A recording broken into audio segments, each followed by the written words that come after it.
Have you ever felt this? You save money, maybe even invest a little, but every time you hear terms like index funds, mutual funds, hedge funds, or ETFs, your brain just screams, too complicated. Forget it. And deep down, you worry you'll miss out on wealth just because the system sounds designed to confuse you. Most people want financial freedom. But here's the issue. The language of investing feels like it was written by Wall Street lawyers. It's intimidating. And when something feels intimidating, what do? We avoid it.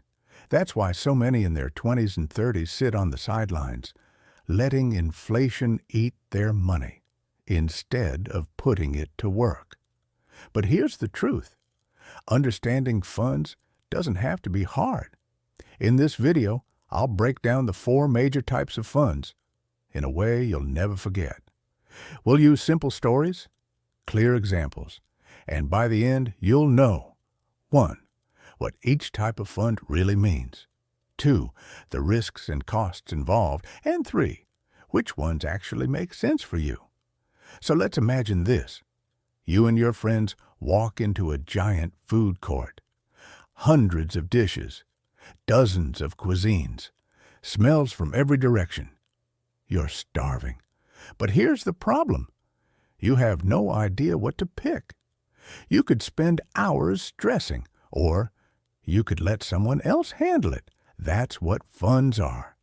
Different ways of letting someone else fill your plate. Some stick to a simple menu, some hire fancy chefs, some run risky experiments, and some give you snack-size flexibility.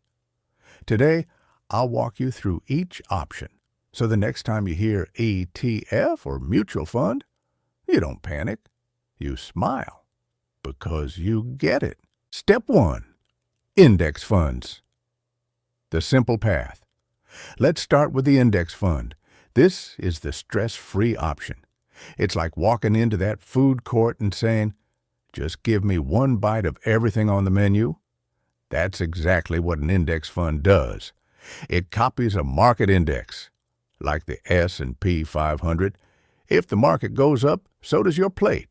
If it goes down, your plate shrinks too.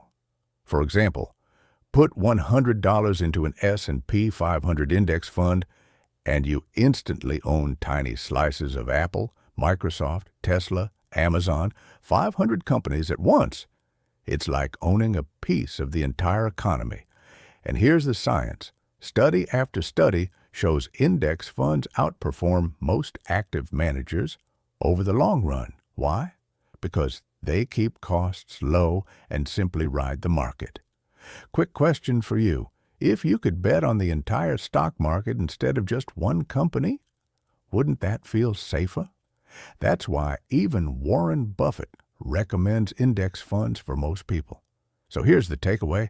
Index funds mean simplicity, low fees, steady long-term growth. Perfect for people who don't want to stress about stock picking. Step 2. Mutual funds. The chef who picks for you now. Let's move to mutual funds. This is when you hand your plate to a professional chef. Instead of copying the whole menu, the chef chooses what they think is best. They actively buy and sell stocks, bonds, or other assets to try to beat the market. Example? Maybe your fund manager thinks tech stocks are hot right now. So they load your plate with Apple, Google, and Nvidia. If they're right, you eat well. If they're wrong, you're left hungry. But here's the kicker.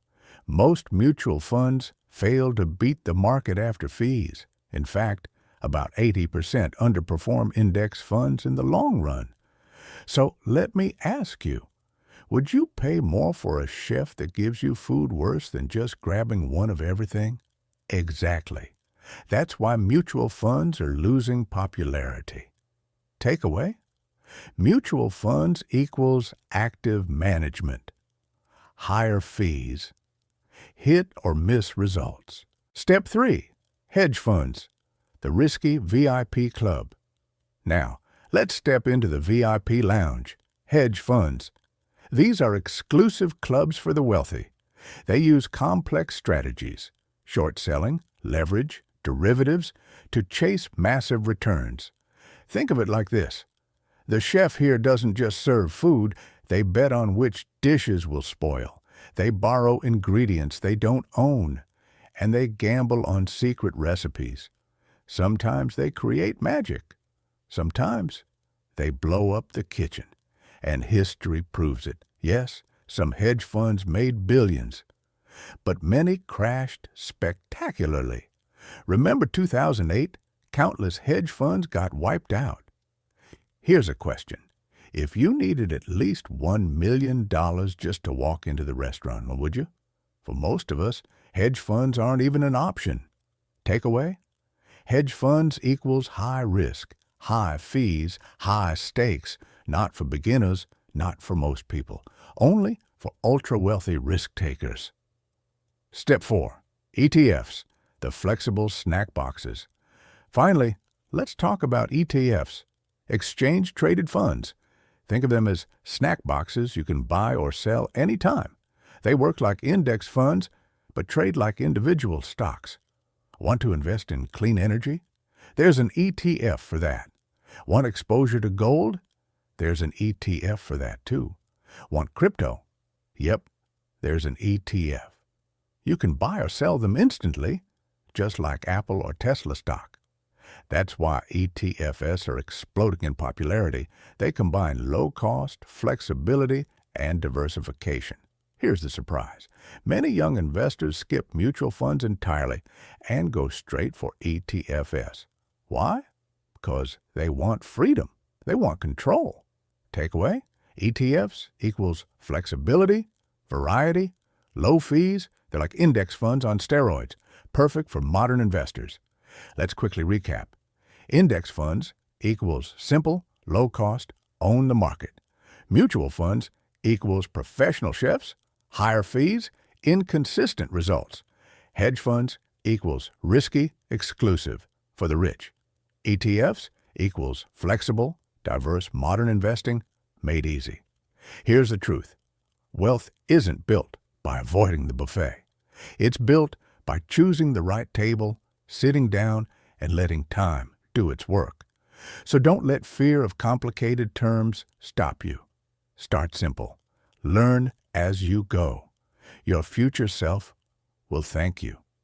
If this video helped you finally understand funds, hit subscribe, because every week I'll give you tools to take control of your money, your mindset, and your future.